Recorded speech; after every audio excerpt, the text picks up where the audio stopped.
सवाल नंबर 6, सवाल कह रहा है कि एक समकोण त्रिभुज की ऊंचाई आधार से 7 सेंटीमीटर कम है, यदि कर्ण 13 सेंटीमीटर हो तो अन्य दो भुजाओं का मान ज्ञात करें। देखिए दोस्तों, ये सवाल आपके बोर्ड एग्जाम में पूछा जाता है, वो भी 2 नंबर का। देखो ये लैंग्वेज सवाल है, थोड़ा सा हार्ड लगता है आपको। आइए हम इसको सोल्यूशन करने की कोशिश करते हैं। देखो एक समकोण है, तो समकोण त्रिभुज कैसा होता है? ऐसा त्रिभुज जो इसका एक कोण कितना का हो बच्चा? 90। तो ये कोण हो गया 90। यहाँ इसको ए कर देते हैं, ये बी कर देते हैं, और यहाँ क्या कर देते हैं? सी कर देते हैं। अब ध्यान से देखो क्या कह रहा है, एक समकोण त्रिभुज जिसकी ऊंचाई आधार से 7 कम है। अगर आधार को x मानेंगे, आधार को यही तो आधार होगा, उसको x मानेंगे तो उसकी ऊंचाई कितना हो जाएगा? इससे 7 कम, तो मतलब हो जाएगा x का x माइनस में 7। अगर इसको x मानेंगे, इसी से 7 कम है ना, तो x ये हो गया, तो ये हो गया x माइनस का 7। अब कह रहा है उसकी कर्ण, कर्ण वो भुजा होती है जो सबसे बड़ी होती है, तो सबसे बड़ी भुजा AC है, तो कर्ण हो गया 13 सेंटीमीटर। ठीक है दोस्तों, अब यहां से आपको ये भुजा निकालना, ये भुजा। देखिए दोस्तों हल कैसे करेंगे। अब आपको पता है एक फॉर्मूला, अगर ये समकोण त्रिभुज है तो आपको पाइथागोरस प्रमेय से,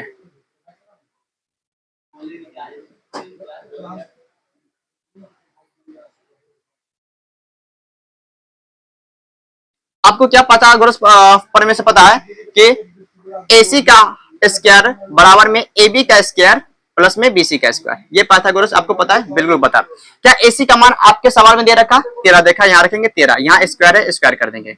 क्या AB का मान पता है? तो AB की जगह हो जाएगा x माइनस में 7 का होल स्क्वायर प्लस में BC की जगह हो जाएगा x, यहाँ पे x है, जो वैल्यू मैंने यहाँ पे लिखा मैंने यहाँ पे पुट कर दिया। अब यहाँ से देखिए दोस्तों, अब यहाँ से x का मान निकालेंगे। कैसे निकालेंगे? ध्यान से देखिए, 13 का स्क्वायर कितना होता है? 169 बराबर में ये a माइनस में b का होल स्क्वायर हो गया, तो a स्क्वायर लाएंगे तो x स्क्वायर प्लस में b स्क्वायर 7 7 49 और माइनस में 2ab, तो 7 दूना 14x प्लस का x स्क्वायर। ठीक है दोस्तों, अब ध्यान से देखिए, ये 169 आएगा इक्वल टू में x स्क्वायर क्या हो जाएगा? 2x स्क्वायर माइनस का 14x और प्लस का 49। अब क्या करना है, यहां से इसको 169 को क्या करो? उधर फेंक दो। ठीक है, तो मेरे पास क्या बचेगा? 2x स्क्वायर माइनस का 14x प्लस का 49, ये तो सेम रहेगा, और ये इधर से उधर जाएगा तो क्या जाएगा? निगेटिव का 169 इक्वल टू में 0। 2x स्क्वायर माइनस का 14x, अब इसमें से इसको घटा दो तो कितना बचेगा बच्चा? तो 9 में से 9 गया तो निगेटिव में बचेगा, ये प्लस माइनस माइनस हो जाएगा, माइनस वाला संख्या ज्यादा है तो इसलिए माइनस हो जाएगा।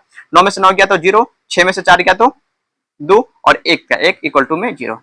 अब यहाँ से 2 कॉमन ले सकते हैं आप, बिल्कुल ले सकते हैं, तो क्या बचेगा? एक्स स्क्वायर माइनस का 7x माइनस का 60 इक्वल टू में 0। अब इसको क्या करना है दोस्तों? फर्स्ट इंटू लास्ट कर दो। ठीक है, तो मेरे पास क्या है?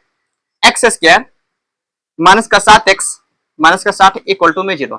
अब इसको 60 को दो ऐसा भाग में तोड़ो जो गुना करने पे 60 आ जाए या जोड़ने घटाने पे 7 आ जाए। ठीक है, ठीक है, तो कितना में तोड़ना पड़ेगा? अच्छा, 12 में अगर 5 से गुना करेंगे तो 12 पंचे 60, अगर 12 को और 5 को घटा दिया जाए तो 7 बचेगा। ठीक है दोस्तों, तो ये एक्स स्क्वायर हो जाएगा, माइनस का 12x हो जाएगा, प्लस का 5x हो जाएगा, और माइनस का 60 इक्वल टू में 0।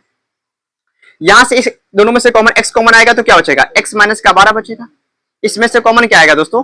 प्लस का 5 कॉमन ले लो तो क्या बचेगा? x माइनस का 12 इक्वल टू में 0। अब ये दोनों बॉक्स सही है, आपका आंसर सही होने वाला है। x माइनस का 12 इक्वल टू में 1 हो जाएगा 0, और एक क्या हो जाएगा? x प्लस का 5 इक्वल टू में 0।